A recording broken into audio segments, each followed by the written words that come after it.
ఆధునికత పేరుతో చాలా విషయాల్లో మనం విఫలం అయ్యాం. జీవితంలో అతి ప్రధానమైన వాటిలో భోజనం ఒకటి. కాబట్టి ఆ దేహానికి శాంతి చేకూరడానికి తినేటప్పుడు ఖచ్చితంగా ఒక పద్ధతిలో భోజనం చేయాలి. వంట చేయడానికి ముందు తప్పక స్నానం చేసి ఉండాలి అనేది తప్పనిసరిగా పాటించవలసిన కఠోర నియమం. పాచిముఖంతో వంట చేసినా, రోడ్డు మీద తిరిగే చెప్పులు ధరించి వంట చేసినా దోషం.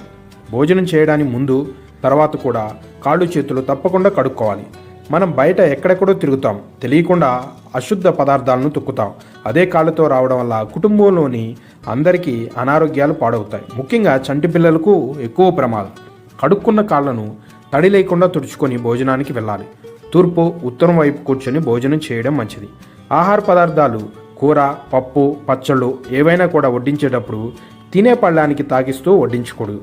అలా వడ్డించడం వల్ల అవి ఎంగిలి అవుతాయి. ఎంగిలి పదార్థాలు ఎవరికి పెట్టినా కూడా దోషం అవుతుంది. కాబట్టి ఆహార పదార్థాలు పళ్ళానికి కాస్త ఎత్తు నుండి వడ్డించాలి. నెయ్యి పేరుకొని పోయినప్పుడు చాలామంది వేడి అన్నం పాత్రలో నేతి గిన్నెను పెట్టి వేడి చేస్తుంటారు. అలా అస్సలు చేయకూడదు. అన్నం మెతుకులు నేతిలో పడకూడదు. ఎంగిలి చేతితో ఏ పదార్థాన్ని చూపించకూడదు, ముట్టుకోకూడదు. తినే కంచాన్ని ఎడమ చేతితో ముట్టుకోకూడదు. ఒకవేళ అలా కంచాన్ని ముట్టుకుంటే వెంటనే ఎడమ చేతితో నీటిని ముట్టుకోండి. సొట్టలు పడిన కంచం, విరిగిన కంచాల్లో భోజనానికి పనికిరాదు. భోజనం చేయకూడదు కూడా. అరిటాకులు చాలా ఉత్తమం. నిలబడి అన్నం తింటూ ఉంటే నెమ్మదిగా దరిద్రులుగా మారుతారు. ఉపనయనం జరిగిన వారు అపోషణము తప్పక పట్టి గాయత్రి మంత్రంతో ప్రోక్షణ చేసిన తర్వాత భోజనం మొదలుపెట్టాలి. ఉపనయనం కాని వారు భగవన్నామం స్మరిస్తూ భోజనం చేయాలి. అపోషణం పట్టిన తర్వాత ఇక ఉప్పు వడ్డించుకోకూడదు.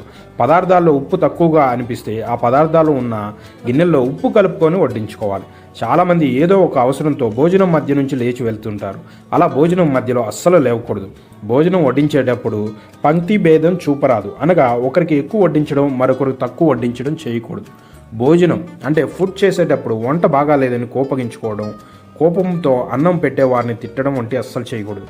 మాడిపోయిన అన్నాన్ని నివేదించడం, అతిథులకు పెట్టడం లాంటివి కూడా చేయకూడదు. భోజనం చేసిన తర్వాత వెంట్రుకలు కత్తిరించడం లాంటివి చేయకూడదు. గురువులు కానీ మహాత్ములు కానీ మన ఇంటికి వచ్చినప్పుడు మనం తినగా మిగిలిన ఆహారం వారికి పెట్టకూడదు. వీరి కోసం మళ్ళీ ప్రత్యేకంగా వడ్డించాలి. భోజనం చేస్తున్నప్పుడు తింటున్న ఆహారంలో వెంట్రుకలు, పురుగులు వస్తే తక్షణం ఆహారాన్ని వదిలిపెట్టివేయాలి. ఎంత ఆకలితో ఉన్నా కూడా గిన్నె మొత్తం ఊడ్చుకొని తినకూడదు. కొంత ఆహారం అందులో మిగిల్చాలి. ఆహార పదార్థాలకు అస్సలు కాళ్ళు తగలకూడదు. భోజనం చేసినప్పుడు నీళ్ళ గ్లాసు కుడివైపును పెట్టుకోవాలి. ధర్మరాజు చేసిన రాజసూయ యాగంలో 1,00,000 మంది తిన్న ఎంగిలి ఆకులు శ్రీకృష్ణుడు ఎత్తాడని మహాభారతం తెలియజేస్తుంది. కాబట్టి ఎంగిలి విస్తరాకులను తీసేవారికి వచ్చే పుణ్యం అన్నదానం చేసే వారికి కూడా రాదని శాస్త్రం చెబుతుంది. ఒకసారి వండిన అన్నము, కూర, పప్పు, ఇతరులు ఆహారాలు మళ్ళీ వేడి చేసి తినకూడదు. ద్విపాక దోషం వస్తుంది. స్త్రీలు గాజులు వేసుకోకుండా భోజనం వడ్డించకూడదు, తినకూడదు కూడా. ఇవన్నీ మంచి విషయాలు. అందున మన పెద్దలు ఏది చెప్పినా దాని వెనుక తప్పకుండా ఆరోగ్యపరమైన అంశాలు ఉంటాయని గుర్తుపెట్టుకోండి. అవకాశం లేనప్పుడు 2 చేతులైనా తప్పక కడుక్కోవాలి. నోరు నీటితో పుక్కిలించుకోవాలి. భోజనం అయ్యాక నేలను లేదా బల్లను అంటే శుద్ధి చేయాలి. మెతుకులు తీసేసి తిన్న చోట తడిగుడ్డుతో శుభ్రం చేసి మాత్రమే అక్కడ వేరే వారికి భోజనం వడ్డించాలి. ఇప్పటికీ సదాచారాలు పాటించే కొందరి ఇళ్లలో గోమయం లేదా పసుపు నీళ్లు చల్లి మరీ శుద్ధి చేస్తారు. మంచం మీద కూర్చొని భోజనం చేయకూడదు అంటున్నారు జ్యోతిష్య నిపుణులు.